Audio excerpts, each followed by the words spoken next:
access, a lack of communication, transportation and cold storage, infrastructure issues, to redistribute this food. And if we redistribute perishable food to feed our community, we are not putting it in the landfill, or we're not paying a lot of money to tip it in a compost facility that's far away.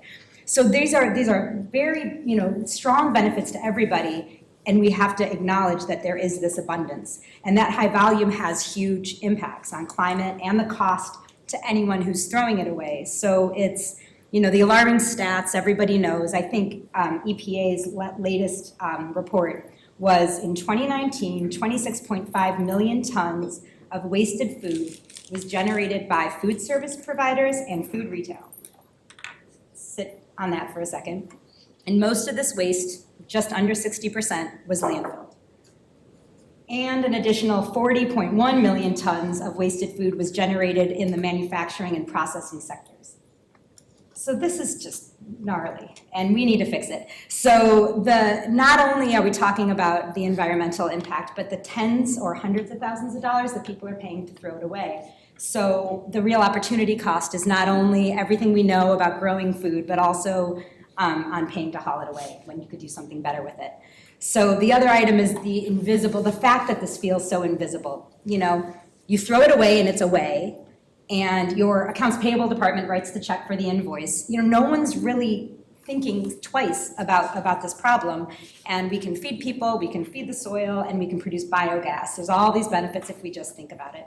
And don't let it be invisible. And then lastly, the disconnection. A lot of the mapping work that we did and already talked about in depth is related to all these points around the city who are generating food, and all these points around the city, like mutual aid organizations who are feeding people. And where's the connection?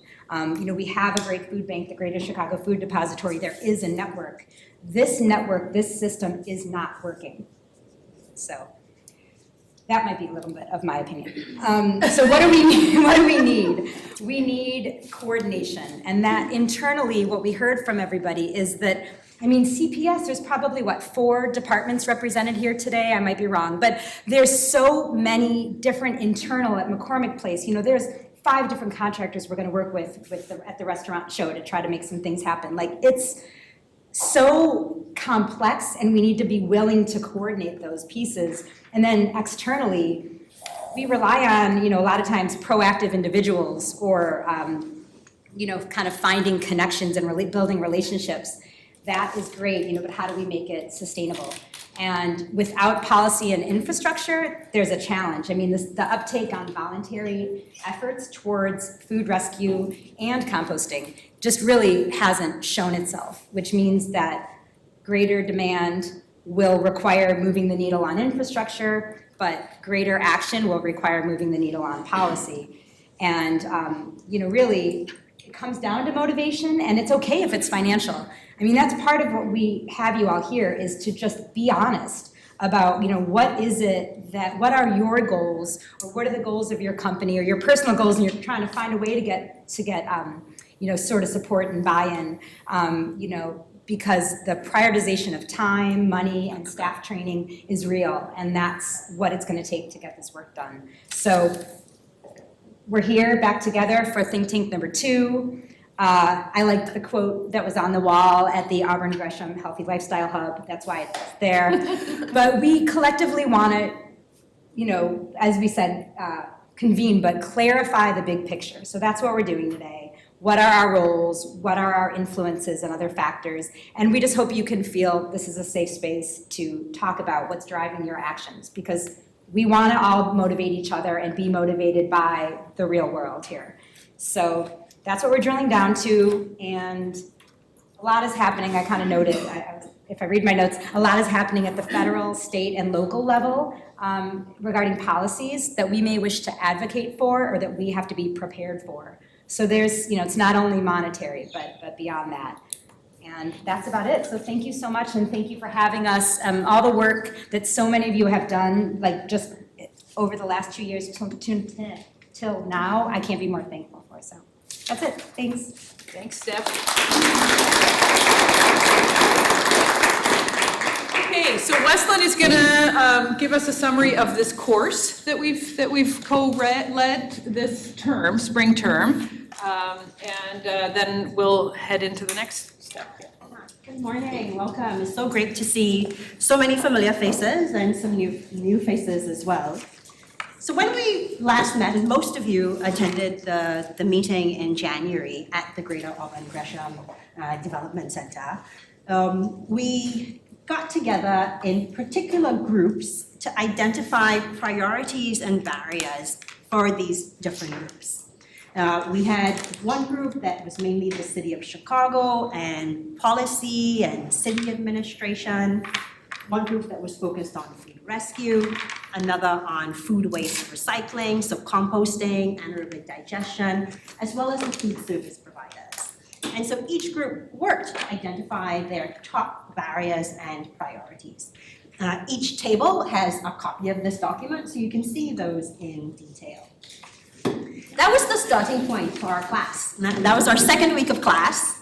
And what we did was take those priorities and barriers and use them to synthesize those priorities and see how they were reflected in the work that was being done by 3 exemplars of these different stakeholder groups. So I want to give a shout out to Doug from SAVOR, Alex and Joseph from Urban Canopy, Carter and Susan from the Departments of Streets and Sanitation, for really being open collaborators with us over the past 3 months to share what they were doing. One of the things the students tried to do was really to understand who was involved. So our first step was mapping both the internal and external stakeholders who were involved in managing food waste from their perspective. We developed detailed process and workflows, we call them service blueprint diagrams, to understand the operations of how food waste is being managed from their individual perspectives. We also wanted to dig a little deeper and not just say what's happening, but to really understand what were the motivations and also what were the stories, what were the values that were really driving some of the actions that we see.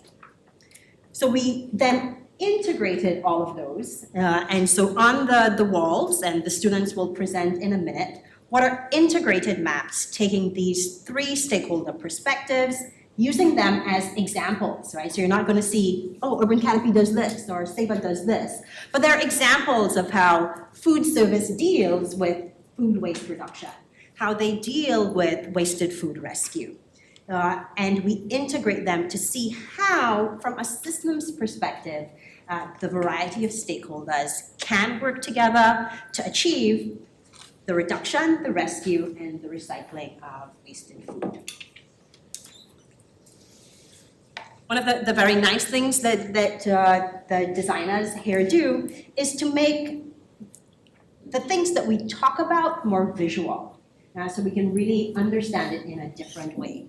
So those list of priorities and barriers, we visualized, right? So here are the key themes that came out across the 4 stakeholder groups. There are limited resources, funding and manpower. There's rigid governance, right? The rules for what has to be composted, what constitutes a particular type of facility. There's a lack of adequate infrastructure within spaces for doing food rescue and recycling. There are information and opportunity gaps. There's a high variability in food flows, right? So if you're having a major event, you're not sure how many people might not show up and the amount of wasted food that would be generated at that moment. And finally, there are differences in values and incentives. So some organizations are doing food waste reduction and rescue because they really care about it. They're very passionate about it. But that's not being recognized in how their parent company awards contracts. And so this misalignment is something that we need to address. Right? Similarly, we visualized the priorities. Right? So we see that there is an emphasis across all of the groups that we need to create a roadmap and a shared roadmap for how we might achieve the vision that Jen nicely pointed out, right? That the city of Chicago that aligns with the climate, the waste, and the health plans. collaboration and coordination is key. That's why we have all of you and why we've asked you to sit on tables not with folks who are not from your particular sector. We see that there's an important need for a change in mindsets, as well as the rules and regulations to make them both more adaptive to new experiments, to innovations that folks are trying for implementing wasted food action. And finally, there's a need for tangible action and pilots. And some of these are already on the way, and many of you are involved in these pilots. And so how do we scale that to the city level? So that's one of the questions we'll ask. So our goals for today, we're going to share these maps and insights from the current practices. And then we're going to ask you on your tables to explore opportunities for making changes to these current practices through the systems view, right? So think not only about where you're seating, but who else you're seating with and how might you collaborate and coordinate with the type of people who are represented at your table. So we want to acknowledge that we have different visions and values, and there are going to be tensions and misalignments in this work. But kind of our premise, our hypothesis that we're working on is that if we just aim to achieve a vision and we don't acknowledge these misalignments, these tensions, then we're not really going to be able to actively make changes that bring everyone along. So that systems view is really essential.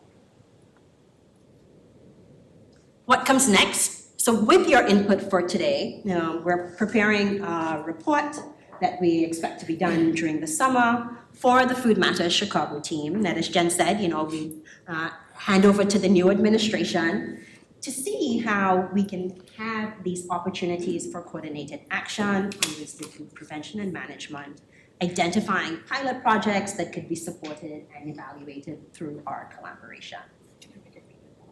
And so it's through this food systems lab that we are excited to be your design partners, your collaborators. So how can we use design to start testing and experimenting with what suggestions you all have to offer? This class offered us a chance to do some systems mapping. We would love to continue to collaborate in this project. It is one of the 2 focus areas of our Food Systems Action Lab is food waste. So help us, help you, tell us what's next, and we will deploy the power of design to serve this system change. All right, so orienting you for kind of the activities that we're going to do today, we wanted to kind of make sure that we're all talking the same language. So we are orienting around the EPA's food recovery hierarchy, where the number 1 priority is thinking about how we can reduce or prevent wasted food from even being generated. The second priority is rescue. So how can we take food that is surplus, it is excess, that's being generated for one reason or the other, to donate to people who are food insecure, people who are in need. The third level is our recycling. Right? And this includes feeding animals, industrial uses such as anaerobic digestion, and composting. So those are what we talk about when we talk about reduce, rescue, and recycling. Okay. Some of you were here with us a little less than a year ago at the first Chicago Food Loss and Waste convening, and at that meeting, we had a number of students from DePaul, from Illinois Tech, from Northwestern, who were doing different mapping exercises, really trying to understand the food waste system in the city of Chicago. And we had this nice map of a food value chain. And the biggest comment from the participants in that session were, this is not linear. Right, and this should be more circular. There should be opportunities for capturing that waste. So can we show that? So this map is a work in progress. And what we've tried to do here is identify opportunities for upcycling.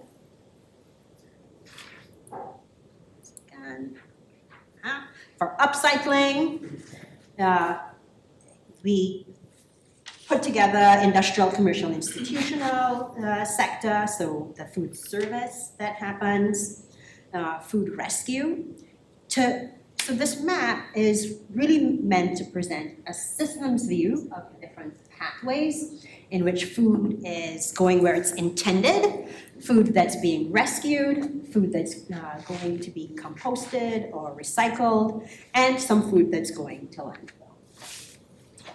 So what we're looking at here is how can we have really high impact shifts in the system by taking this larger view. So next up, I'm going to invite our students. So we have 3 representatives from the students who are going to present their mapping around wasted food reduction, rescue, and recycling. And I don't know who's first. I do. So, great. Okay, thank you, Wesleyan. So we have, this work has been done in teams, and we have nominated a single voice to share with us. So Anna is going to share the reduction, the food waste reduction, and then Dipakshi and Aman are going to share the next one. Over to you. Today I'm really just going to walk you through the reduction map that our team came up with collaboratively.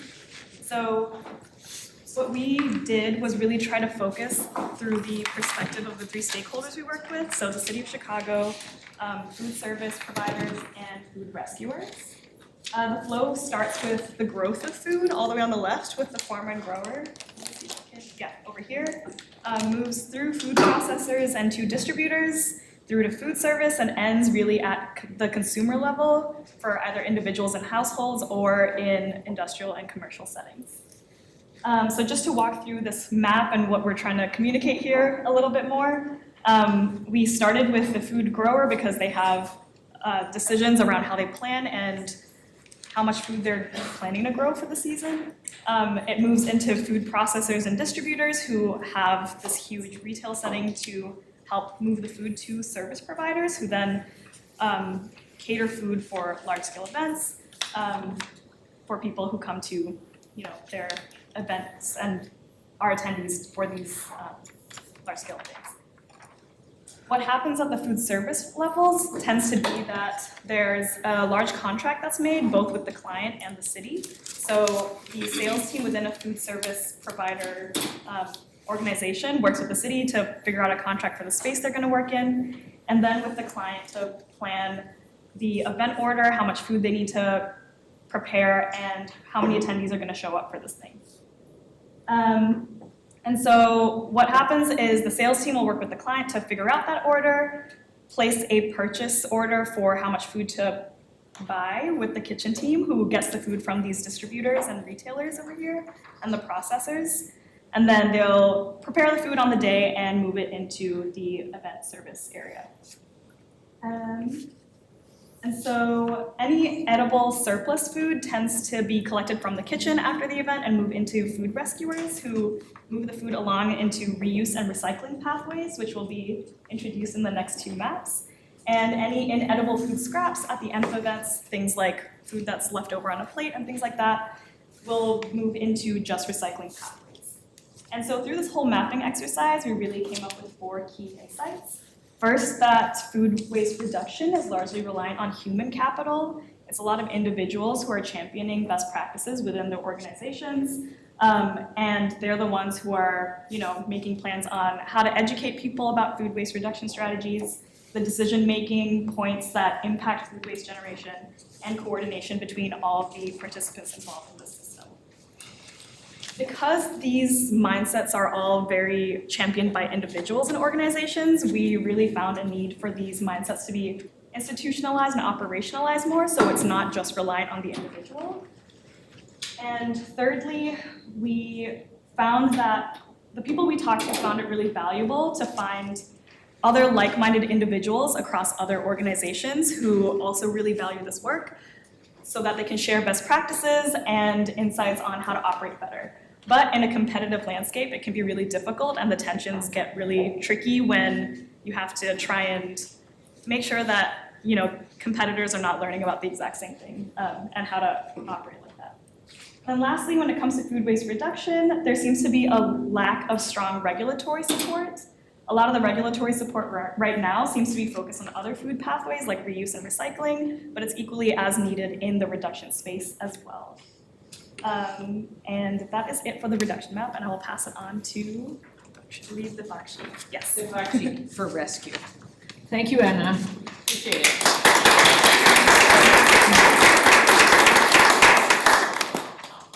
Hi everybody, I'm Dipakshi. Good morning.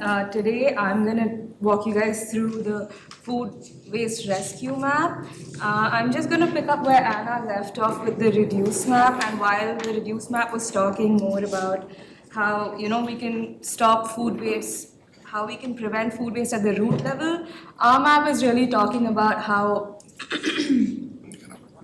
our map is really talking about what we can do with the food once the waste is generated, and how we can optimize it before it reaches the compost level itself.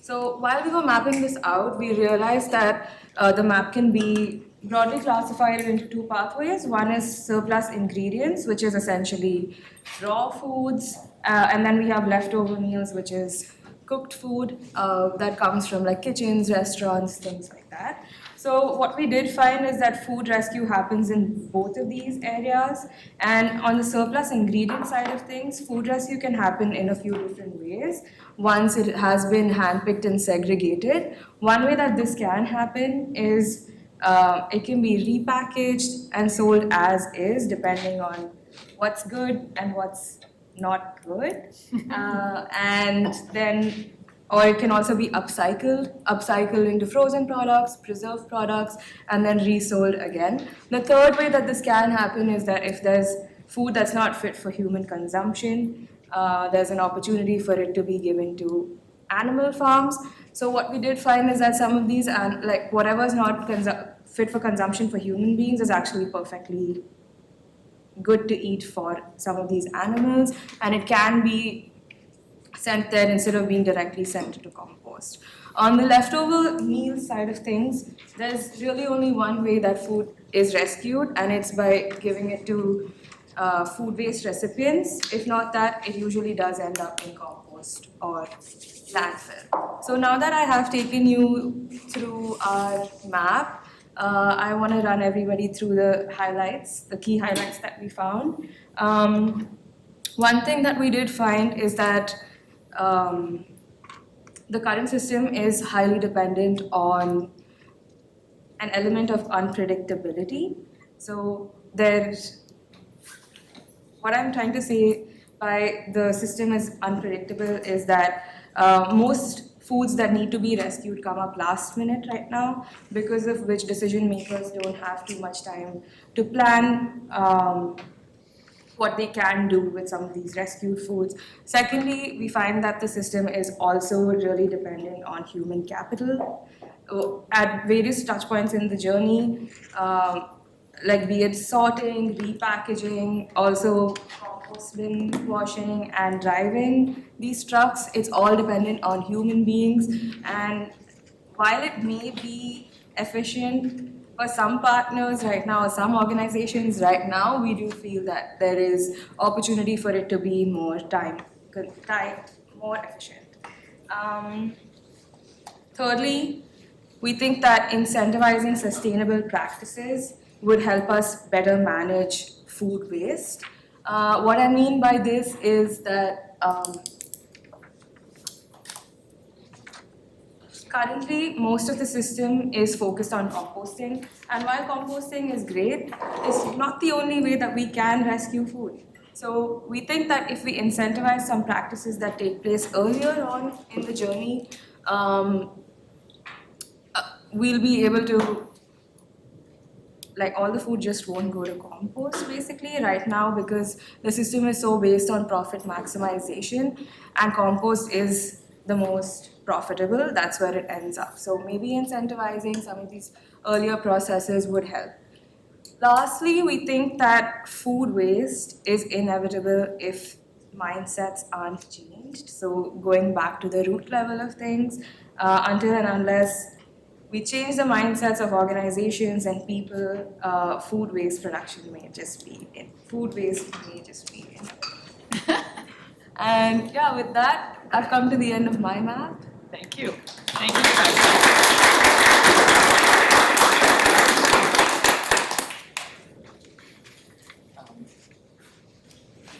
Thanks, Anna and Dipakshi, for the lead up. I'll be speaking about food waste recycling, and in the hierarchy, we can see that that's in our map. That's industrial uses and composting. Sanjana, Rutuja, Anish, and I worked on mapping the activities, frictions, and opportunities related to food scrap recycling in the food system. Currently we've mapped the processes for food service for households and for what we call food scrap recyclers. So at the household level, the city of Chicago is particularly DSS is working on collection and segregation. I think consumer knowledge and public infrastructures are key factors that are impacting organic waste management at this level. In the food service setting, there are generally private haulers that are collecting material recycling and landfill waste at most locations because there is a two-dock system. And we think that regulatory mechanisms and private infrastructures could make a difference here. And then with the food scrap recyclers, these are essentially local businesses which have developed best practices in collection as well as segregation. So they use transfer stations for for segregating the kind of food scraps, and then also they use composting facilities to create compost, which is either donated or sold to local organizations, farmers, individuals, and industries. So that's the overview of the map. From this process, our insights were as follows. So numerous barriers prevent effective organic waste management at different stages in this process. So including policy blind spots, lack of infrastructure, or consumer awareness, as has already been touched upon. We also believe, as Dipakshi kind of highlighted, that we need to change the norms around some of these practices and foster a preventive mindset at all of these triage points. So some of these circles are points of triage where we can actually change how the waste is managed. And we believe change of mindset will make a difference. Thirdly, we've observed that policies sometimes penalize effective food scrap management. So we believe that policies can be adapted so that both large and small businesses are encouraged to manage their food scraps in a better way. Finally, we believe that we must showcase and try to adopt local best practices that demonstrate full utilization of food nutrient value. There are organizations working on bridging some of these utilization gaps, and we think many important actors in the Chicago food system can learn from them. And so, as you can see, our map is like very linear, the most kind of horizontal of these maps, and there's an opportunity to make it more circular, and hopefully, we believe we can contribute to that through today's work. So, thank you for your attention. Thank you, Aman. Thank you. So thank you to all three teams for your great work, and again to Urban Canopy, to Savor, and to the Department of Streets and Sanitation for your partnership in stewarding these students through this research phase. These maps are a synthesis of many methods that came together. We were looking at stakeholders, we were looking at process flows, we were looking at where there's incentive flows and resource flows, and all of those are functions of the systems mapping approach to try and really understand what are the outsized levers that we can make change around. So policy, mindset, those are some of the themes that have clearly come up from these insights. So I hope that's coming through and ringing bells for all of you too. We're gonna next hear from Azra Sungu, our PhD student.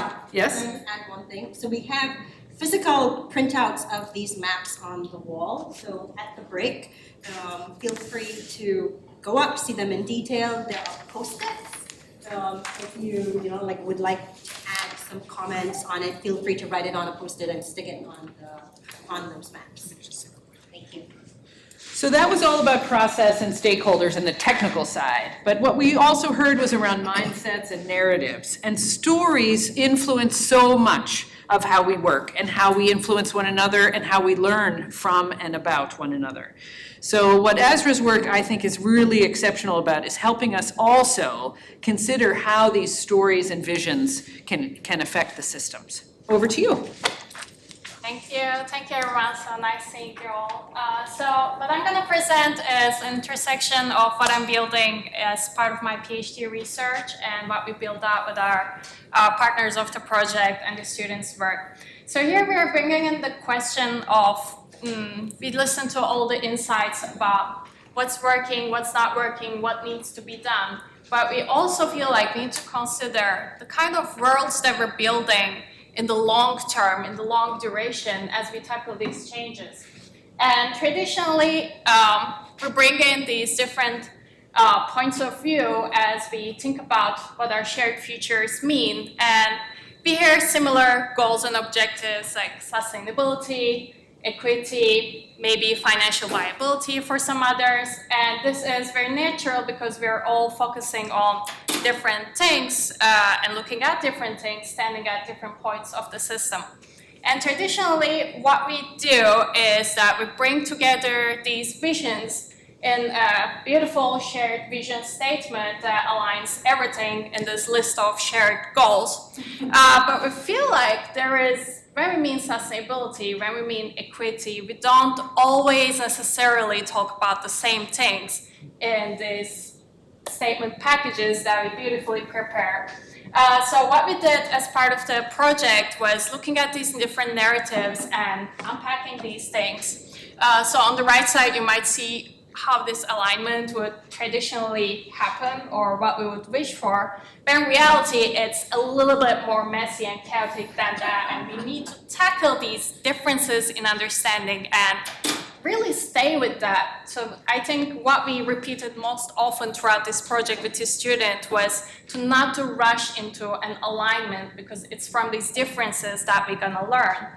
And it's a beautiful thing because it's mainly the reason why we're in this room, bringing together all of these different perspectives, all of these different personal experiences, even where we wake up in the morning, changes how we look at the world. And the other thing is that I feel like there are some things that are deeply problematic with our food systems that were made with certain mindsets. So as we tackle these issues, and if we do that by carrying the same mindsets, we are not creating radically different futures, but we'll be just making patchwork solutions that will keep the same problematic structures at the core. So here's what we're gonna tackle this. We looked at throughout the project the different, so I'm gonna first look at the right side, at the different visions, narratives, and stories that different groups tackling these issues bring into this space, and created a synthesis and extracted some of the issues and critical shifts that need to be taken into consideration for us to be able to talk about radically different futures as we build this work. So you will find these cards on each one of the tables. These are envisioning our future cards. Please feel free to dig in, look through them. So these will guide our conversation regarding the long-term futures that we're building and what our shared visions might look like. And at the same time, we want to be practical and actionable and look at what's ahead. So on top of each one of these boards, I'm missing one here, but you will find how might be question that is assigned to each table that was created based on the insights that we derived from our conversations from the first think tank and the conversations with the partners. So these are bits of the issues that represent these components of the system that we're tackling together. And as designers, we love how might be questions because they're actionable, they're kind of open-ended, like embrace that uncertainty, and they suggest that we need a collective action about this. And we broke down each one of these how might be questions into 4 smaller questions that will guide our conversation. So we will talk about what are the biggest barriers that you see in relation to this opportunity. And then we're gonna talk about what we need to be doing in order to make this change. We would need to, or like what you would need and what we need to make actionable. And the last part is what work is already happening in this area, because we're not starting from blank slate. There is a lot happening and we want to leverage what's already being done and build up on that. And lastly, we will explore what would motivate you to participate in this idea. What kind of incentives, what kind of barriers do you need to see lifted? So in each table, we have one student that will help facilitate this conversation. But as we talk about bringing these different perspectives together, we really want to aim for a mix of partners at each table. So please look around, everyone has a sticker. So please aim for sitting with people from different colored stickers, and can feel free to move around if you need to. Okay. So thank you very much, Ezra, not only for this work. So that's what's great about ID, the Institute of Design, is that we have all this great thinking, but we're really trying to turn it into action. So that's why we're calling ourselves the Action. She should be a camp counselor. She's very good. All right.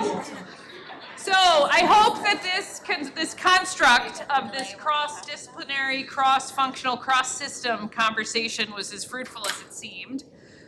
You all had a lot to share and a lot to learn and a lot to hear about from one another, I'm sure. As a way to wrap up our time, because we're wrapping up for a noon stop and we do have lunch available, I would love to hear from each table what was the question you were addressing and what was one or two highlights that the team agrees are an exciting development of your discussion. And I will write that up for our purposes. The students have been listening and eager to really synthesize what are some of the main points from each discussion, but it is again with your input that we can try and start to prioritize how we as a region, as a city community can make progress on food waste prevention. Okay, so I'm going to start over here with your table, folks. Yes? We start over there. I'm going to start over here. Chris, please, why don't you start with us? And Sure. we can hear from you both from your question and then highlights and anything you want to talk about with DSS as well. Okay, so just really quickly, I'm Chris Sobey, I'm a deputy commissioner at Streets and Sanitation. I know a lot of the faces in the group, I've met a lot of new people just today. I've been with Streets and Sand for 20 years, working in our recycling collections for the last 15. Stephanie Saros and I have known each other for about that long, and she's been a very good motivator for trying to keep me plugged in with everything else that's happening in the waste world. Specifically, I know I was asked just to kind of comment on some of the programs that we're working on. I think Jen heard mention that there's a change in administration that's happening. I just want to kind of throw out there, like, under the Lightfoot administration, we did do a recent study in July 2021, which had several recommendations made across multiple city departments. 3 recommendations. A third of those recommendations specifically to streets and sanitation. So obviously we're a huge part of this circularity. I think the one thing I will mention is, you know, of the reduction in the rescue and recycling or recovery side, we are kind of the last stop. We are the ones that are essentially picking up things that are a waste product, and I feel personally the motivation to push back up to the education piece. I know Brandon from Market mentioned that. Our question, last thing, we are, because of this waste study, we've been infused with some dollars, some actual money, some funding, which is part of our question and answer. So we have about $6.5 million to develop new composting programs for households in the city. With that waste study and those recommendations, one of the recommendations was to expand the capacity of streets and sand. So for the longest time, when it came to waste recycling, there were literally 1 to 2 positions, myself, one other, working on recycling. So the folks in the room are Carter O'Brien and Susan Casey and Wilson Moore. If you guys could just stand up really quickly. So Wilson's been with us for a couple of years. Susan and Carter literally came on within the last 6-7 months. So October and November of last year. Their focus has been to improve what we're doing in recycling for all waste reduction, but also specifically for like composting and food scrap collection. Great, So that's great news. just want to get those out there. Okay, our question was how might we provide Yeah. accessible and versatile composting solutions for households across the state? I didn't look at that question before I sat down at this table. I just want to. So, lots of different answers we had on here, and please, if there's anybody else on the table that just wants to comment. I think one of the biggest things that we had at the center of all of it was political will. Okay. Not my response, but I absolutely 110% agree with it. That crossed over all of the different questions that we had, from biggest barriers to the opportunity to what's happening already. The other answer that kind of straddles at least a couple of these questions was education. What about education? Just how it's going to inform what people should be doing, what is currently happening maybe with programming in certain parts of this collection stream.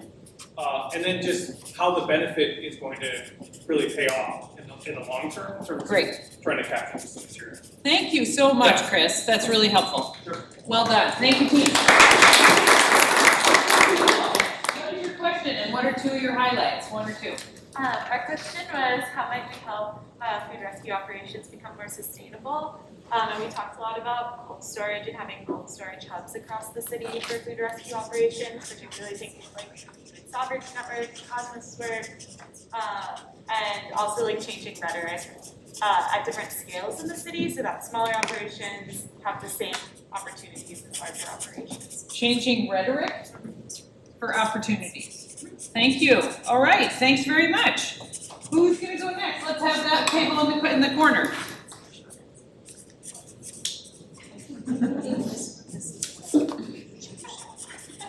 Okay, hi everybody, my name's Robin. I work for the organization Neighbors.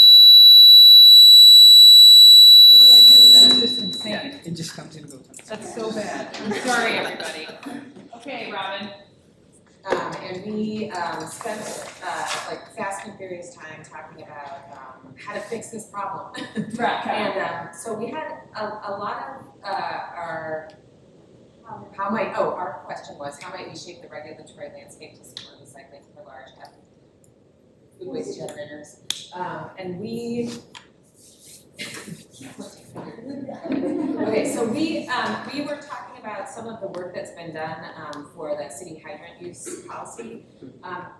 Some of the work that's been done in this sort of urban ag world is that there were hydrants that were really, really hard to access for community partners. And there were different departments in the city that had different pieces of the elephant, so to say. Yeah. And so part of our process was bringing Neighborspace, Advocates for Urban Ag, CIFPAC, Community Food Navigator, actually, in with the mayor's office, the other Department of Water Management, and other city departments that would come together and sort of problem solve where some of the biggest things that we could do would help. And then also understanding that bureaucracy and policy is really tricky. Yeah. And that you do have to build that muscle for figuring out how to really take that information about how things are hard and be able to, because the city can't give recommendations for certain kinds of vendors or certain kinds of practices, that you have to take those recommendations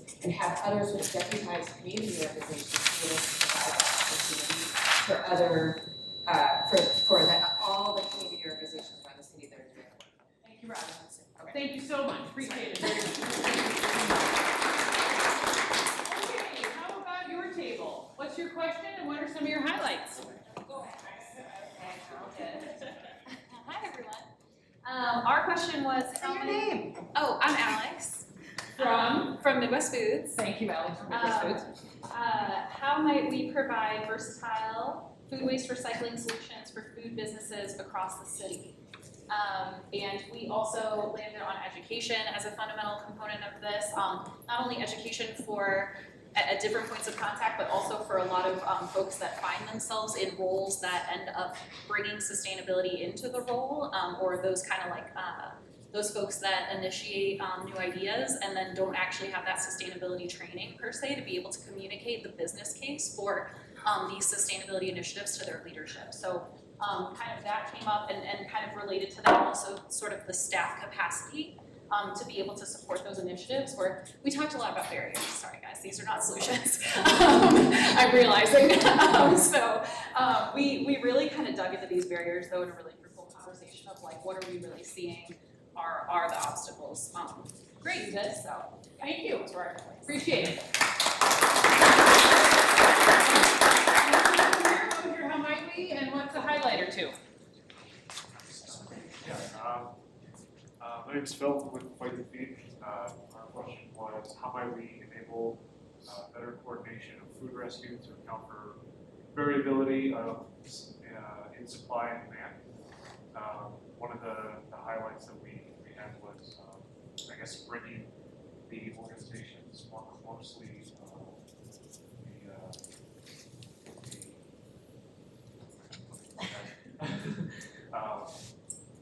with the so basically our partnership with Sabre, with McCormick Place, working McCormick Place in the kitchen. So when there is a rescue needed, we're right there. We're not on a finite timeline where we have to go and pick it up outside of business hours or anything like that. We can just receive it as it comes in. So bringing partners together in place, Yeah. time, process. And resource with need. Resource with need, you said? Okay, great. What else? Any other highlights?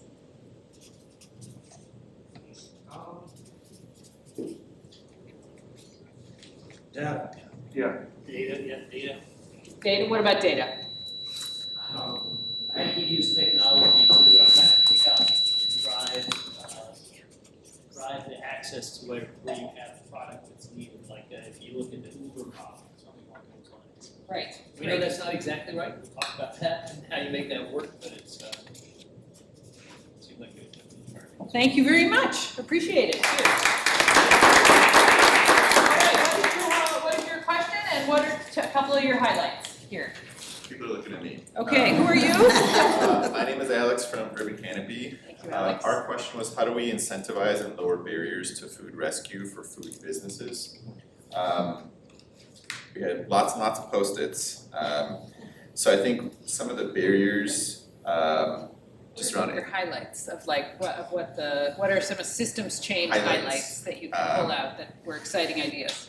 that we talked about that information is oftentimes decentralized. So also how to help coordinate information flows to help better with like logistics, transportation, and some of the resources that do exist. There's also lots and lots of projects and people and organizations working on it, often in this decentralized way, so how to like highlight their voices. I think a lot of times the need for both cooperation and competition to bring about more ideas, change, improvement, efficiencies, stuff like that. And I think one of the things to note too is that oftentimes food rescue benefits the most is usually poor people in the environment, and oftentimes their voices aren't really heard or valued. Mm-hmm. So adding more transparency and awareness and value to this work. Great, thank you. All right, who's gonna go next? You guys are primed for that. Yeah, right? Sure. We can go together. Yep, All right. we'll go together. All right, I'm Harold Chapman, I'm with CPS and. I'm Jonathan from Plant Chicago. Cool, so our question is, how might we engage frontline communities in changing food waste policy practices? We clarified frontline communities as being generally communities on the margin. Historically, those are typically poor communities, and we think about that in the rural and the urban and para-urban settings. Our second question was, what new roles, initiatives, technologies, or processes can help to make this change? We disagree that technology is a part of this sort of work. We think that technology has reached a saturation point.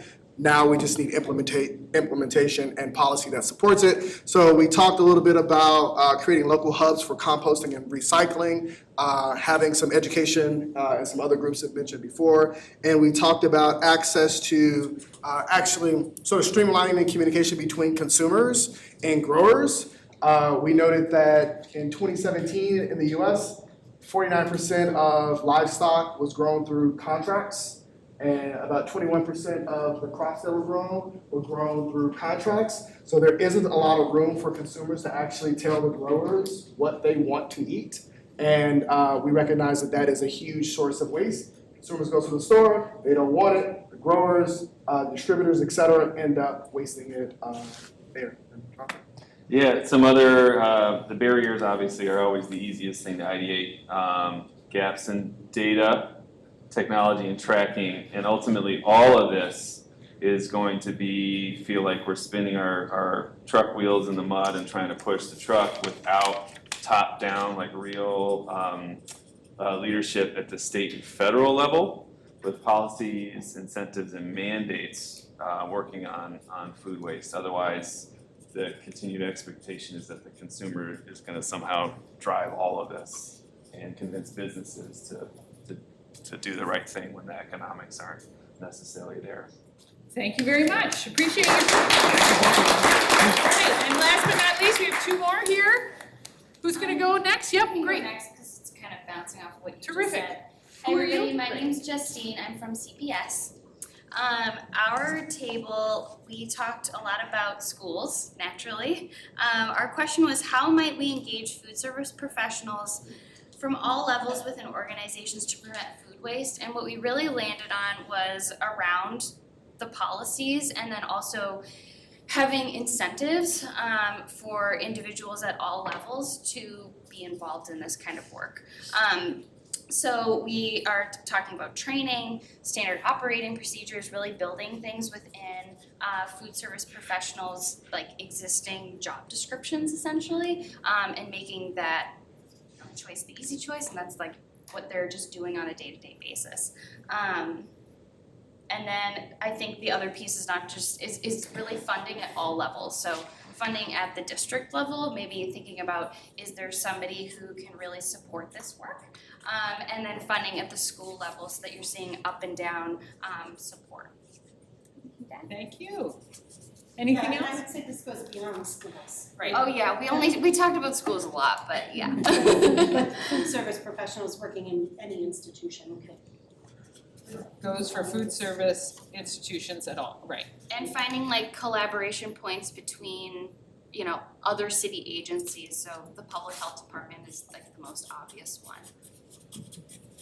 Okay, thank you very much. Thanks, everybody. Okay, and last but not least, we have this table.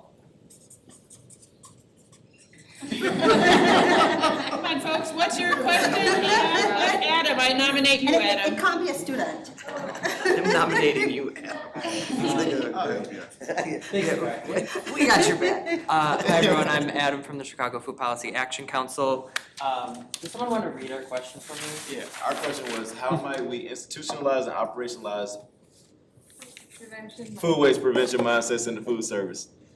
So we looked at this and first realized that institutionalize is not really the word that we want to be utilizing. And so that's a gap that leads like a sort of top-down power structure. And so first starting from like community focus and then working our way up from there. And some areas that we really thought were a focus was also incentives and sort of policy got us where we are, so maybe starting there also isn't the way to go.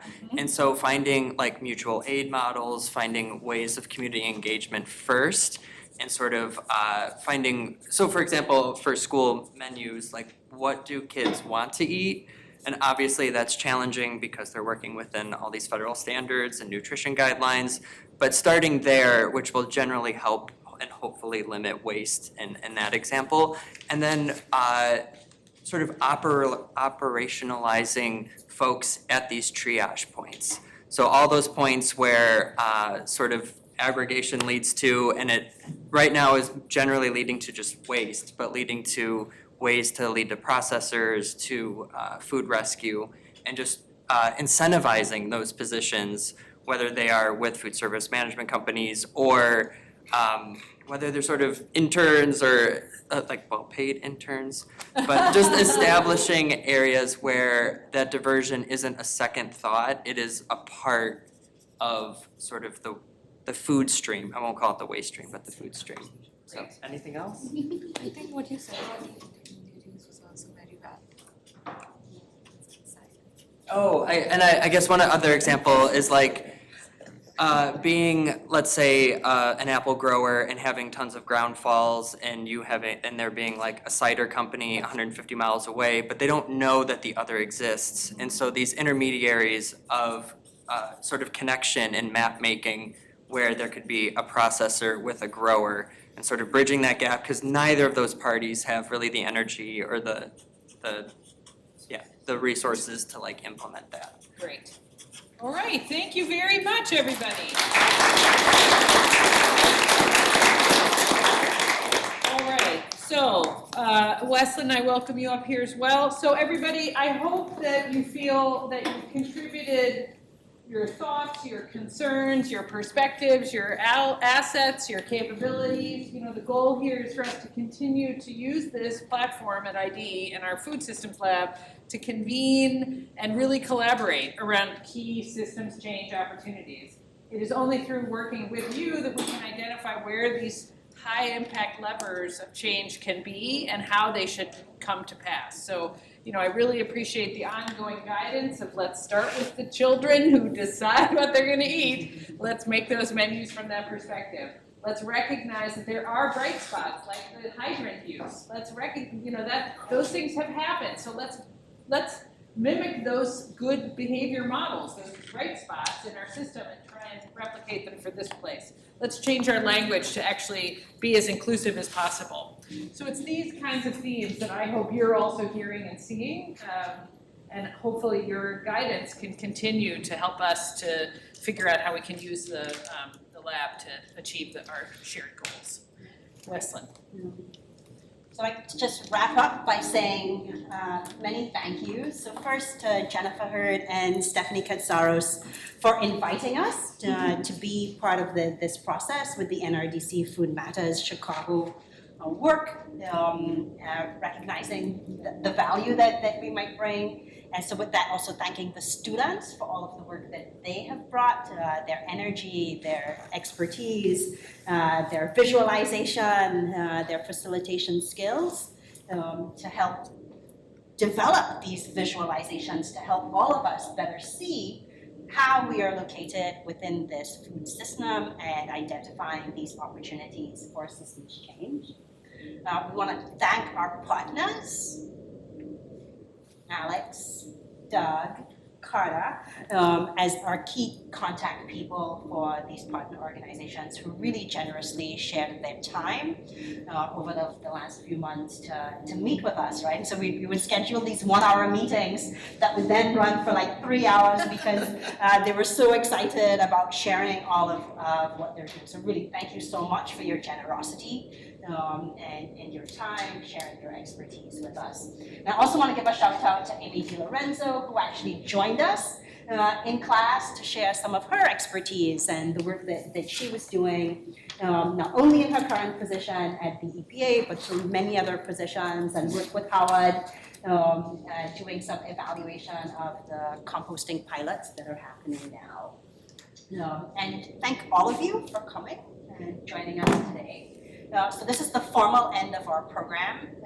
We do have lunch, which we invite you to stay here and eat, but they're boxed, so if you do need to leave, you're welcome to take those. Let me tell you the exciting lunch options that we have, also from Peaches. So we decided in the spirit of being, good food system stakeholders, that we only have 2 options. So one of the things that we learned from Stephanie is about reducing our options. So we have a vegetarian and a non-vegetarian option. The non-vegetarian option is a smoked turkey with sharp cheddar cheese and a garlic aioli served on a brioche bun. And the vegetarian option is roast peppers, shaved cucumbers, wilted greens, Gouda cheese, and tomato jam. And so we have half and half. So feel free to have either the non-vegetarian or the vegetarian option. We have this room until 1 p.m., so you're welcome to stay here and eat, meet some of the folks that you really wanted to meet, but they're sitting on another table, share some ideas with folks here, and we'll be around. I invite you to, see the maps and add comments if you will. So Stephanie and Jen. We didn't actually plan to close this, I just realized, but I want to quickly say that I sent invitations to you all, so you all have my email address. Use me as a conduit to share information or reach out to ID directly if you all might be interested in having their, I'm going to call them services, to support kind of deeper dives, but also to keep this conversation going. This is the second of, we hope to be several or many think tanks. And, as the city of Chicago is transitioning and things, there's going to be a lot to discuss. So, I hope to hear from you. I hope to support you guys, and just thank you so much. I'd like to thank you all for coming as well, and we do want you to know that all this valued work will not be in vain. It will be utilized as we move forward in our continued planning. We will send you some a summary of what we found, what we heard from you all, and then we are also working on developing some kind of website. Stephanie and Jen Nelson have been very kind to offer some of their services, and so we hope to have a platform where some of this work can live and you guys can tap into on a regular basis for updates. Thank you again. Thanks, Wesley, and thanks, Maura. Yes, totally. Yeah, thank you.